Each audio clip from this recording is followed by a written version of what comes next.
आप इस्कॉन के सदस्य कब बने? कैसे इस्कॉन से जुड़े? तो उसके बारे में बताइए। अब तक की यात्रा आपकी कैसी? ये बहुत ही अच्छा प्रश्न है ना, क्योंकि इससे अपनी कुछ यादें भी रिमाइंड करने का अवसर प्राप्त होता है।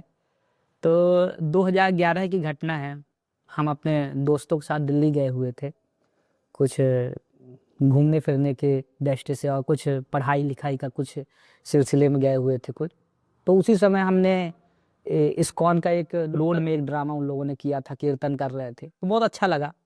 और उस समय एक भक्त थे, बहुत ही वरिष्ठ भक्त, आप उनका नाम सुने होंगे, अमोघ लीला प्रभु जी।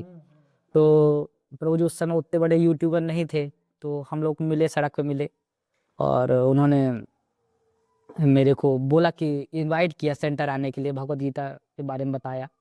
फिर मैं केंद्र में गया, अच्छा लगा। काफ़ी समय तक ऐसे ही जुड़ा रहा, कनेक्ट रहा, लेकिन उतना कन्विक्शन नहीं था इस्कॉन के प्रति। जैसे बाकी सोसाइटीज़ हैं, बाकी धर्म की चीज़ें हैं, वैसे ही इस्कॉन भी लगता था, कोई इतना बड़ा वो नहीं था।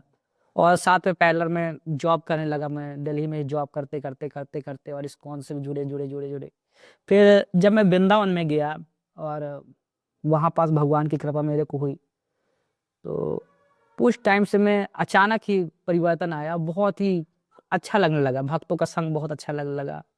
और बहुत तेज़ी से फिर मैंने ये डिसाइड किया कि अब मैं धीरे धीरे लाइफ में आगे इसी में कंटिन्यू करूँगा। लगभग 3-4 सालों के बाद मैंने अपनी जॉब वगैरह को क्विट करके, लास्ट टाइम में मेरे को मिनिस्ट्री ऑफ डिफेंस में भी सिलेक्शन हुआ था, तो ये सब चीज़ें छोड़ करके फिर मैं इस्कॉन में ही फिर फुल टाइम कंटिन्यू किया। 2014 से मैं इस्कॉन में फुल टाइम हूँ, और 2011 में फर्स्ट मैं इस्कॉन से कनेक्ट हुआ था।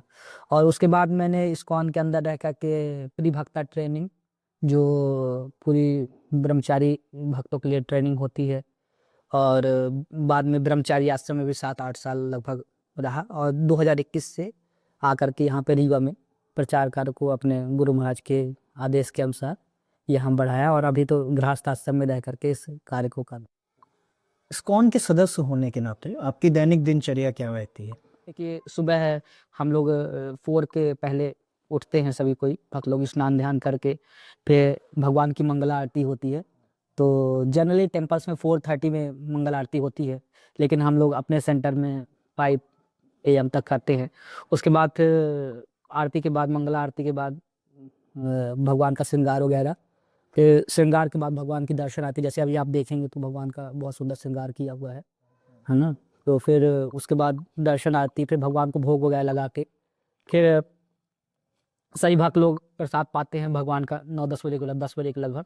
फिर उसके बाद जैसी जिसकी सेवाएं होती हैं, वो अपनी सेवा में, जैसे किसी भक्त की ग्रंथ बांटने की सेवा है, और किसी की किचन संबंधित सेवा है, किसी क्लीनिंग की सेवाएं है, किसी की प्रचार की, जैसे कि आज हम लोग गए, कुछ लोगों से मिल के आए, उनको इस्कॉन के बारे में बताया। जैसे कि आपको बताया कि घर है हमारा, तो हम लोग अपने घर में 2-3 महीने में एक बार जा पाते हैं, है ना। 2-3 महीने में एक बार गए, 1-2 दिन रुके, चले आए। बहुत ही मुश्किल पड़ता है एक ही शहर में होने के बावजूद।